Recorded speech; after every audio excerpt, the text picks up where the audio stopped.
Now we're going to go over everybody's favorite topic, Excel. Everybody loves Excel. Well, everybody doesn't love Excel. It's kind of a joke, but when you do find somebody that really loves Excel, they really love Excel. They want to do everything Excel. They want to do their their household budget. They want to do things for work. They want to show you how to do a pivot table.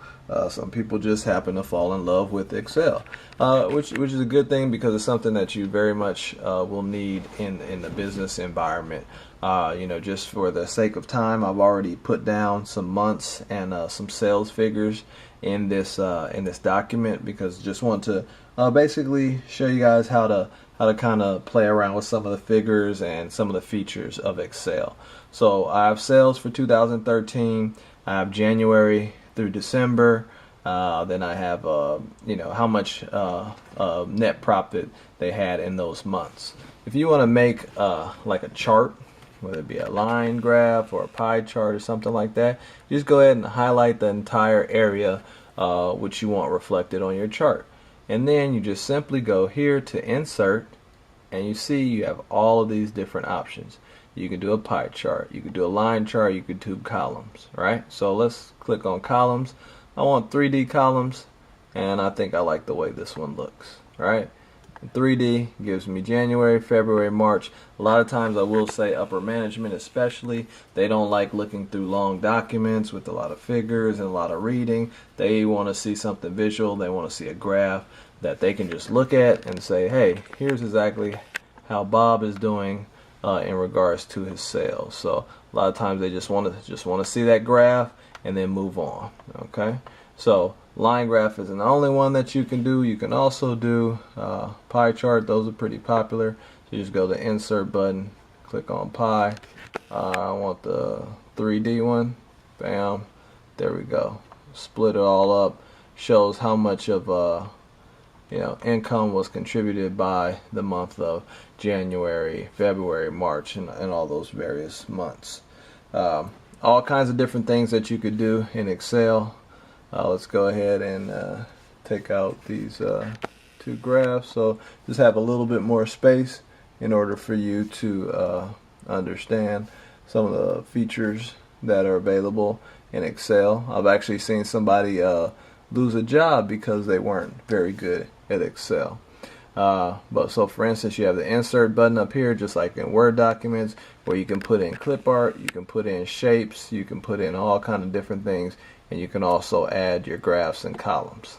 You have your page layout. You can change your margins, your font, your colors, everything. Your formulas, right? If you're in accounting, you're definitely using a lot of formulas, using a lot of Excel. If you look, this is the most popular one, the sigma sign. That's the auto sum, but you could do the sum, you could do the average, you could do a count, max, minimum, right? What you can do, so for instance, if I type the number 100, 200, and 300, right? Or 3,000, doesn't matter. And I highlight all of those. If you look right down here in the bottom right hand corner, you see what my average is. My average is 1,100. My count is 3, and then the sum of those three numbers combined is 3,300, right? So sum is addition, average is add those three together and divide by 3, and the count, I have actually 3 in a row. We also in Excel, you deal in patterns. So if I have 100, 200, 300, not that it thinks like a human, but it has logic built in here that if I highlight those, the next three numbers that are going to come up are 400, 500, 600.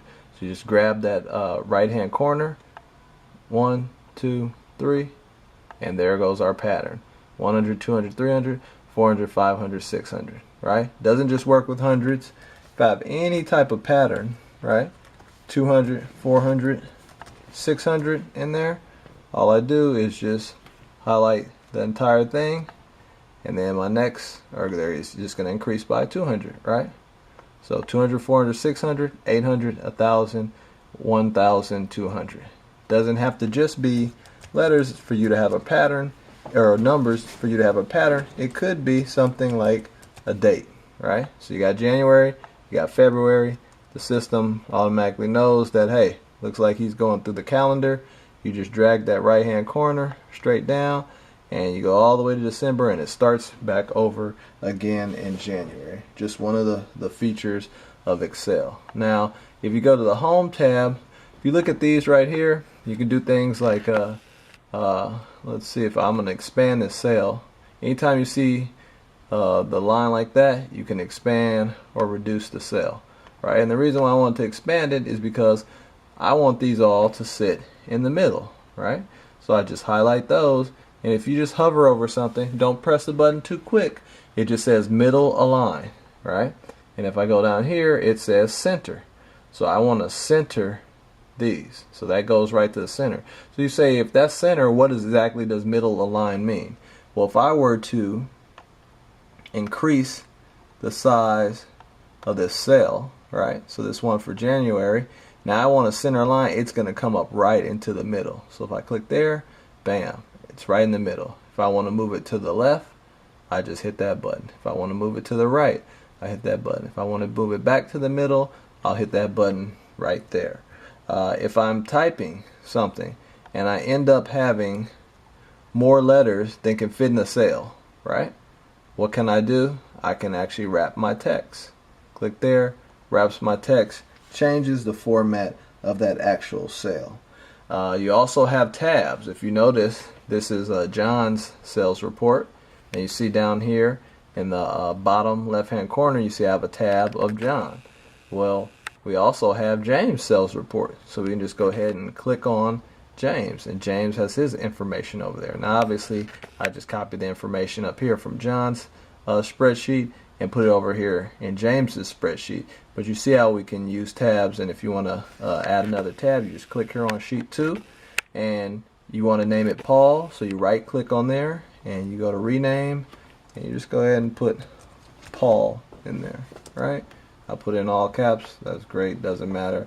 And then we're just going to put in a bunch of numbers for Paul's sales for the month. Right, so you have to know how to use the tabs. I have so many times it happens at work. People look in an Excel document, oh, I can't find it, it's not on here, it's not on there. And I ask them, did you look down at the tabs? And they say, no, I definitely didn't look at the tabs. So one other thing that's really great for you to do, if you have something like a list, let's say John, James, Ron, oh, sorry about that, James, Ron, and Don, right? Now let's say that you want to do like a filter on these, and you only want people whose name starts with the J. You can actually do a filter on here and change things. When you right click, a lot of options will come up, such as filter, right?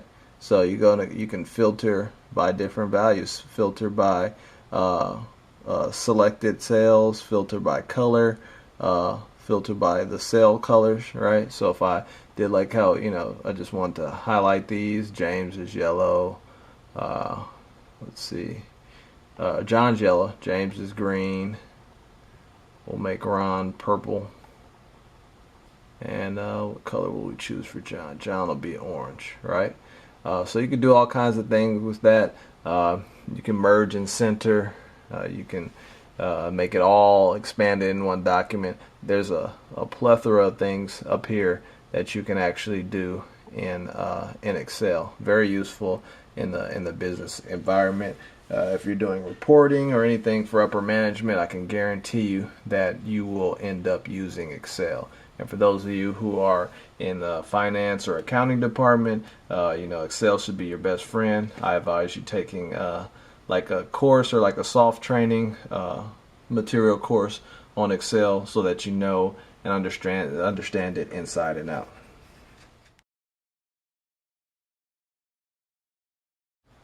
So you have all these different tabs: John, James, Paul. many tabs. I think you can go up to like, I forget the number, but it's a number. There's no way you'll have like 700 and something tabs on there, but you can make tabs. I use it, to keep track of employees and their performance in a big document, and each one has their own tabs. If you see, I put John in yellow, James in green, Ron in purple, and Don in orange. If I were to highlight those and go ahead and click, right click there, you see I could go to my filter, right? And I could say I could filter by the cell color, right? And you see right there, you could select Don and not James and Ron, right? There you go. Then you can go back to the filter and say, hey, you know what? We left James out. Let's put James back in there. Or maybe we could just say we want to take out everybody except for Ron, right? Those are things that you can do with adding filters. Now, see, I have California, New York, and Florida, Georgia, and Texas. If I highlight all of those, go ahead and right-click. Instead of filtering now, I want to sort. And I want to sort from A to Z, right? Well, if you know the alphabet, it goes California, Florida, Georgia, New York, and then Texas. But let's say I don't want to sort from A to Z. Let's say I want it the flip side and I want it sorted from Z to A, right? And I just sort from Z to A. Now, if I had these as different colors, just like how we have over there for John, Ron, Don, and all of those guys, I can actually sort by colors. And that's a very humanistic thing, not a computer type thing. If you want to sort by colors, people, they can really relate to that, as opposed to a computer that really won't pay too much attention to what the colors are. So if I were to hold shift and highlight, well, I don't want to highlight all that, but I just want to highlight all of the states in this column.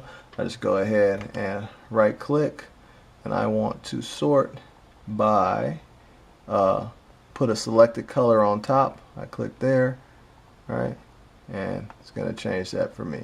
So all kind of things that you can actually do in an Excel document. You can wrap your text, merge and center. Like I said earlier, you can do the auto sum, and you see right there, average, sum. Those are the two most popular that we do, or that we use. I know I definitely use average a lot. Right now it's a time for reviews for individuals, and so there are a lot of averages that I have to go off of. What's your average talk time, your average speed of answer, average calls that are answered within 30 seconds. So Excel is a really useful tool. I advise that you pay close attention to this chapter in the book and read it very, very carefully.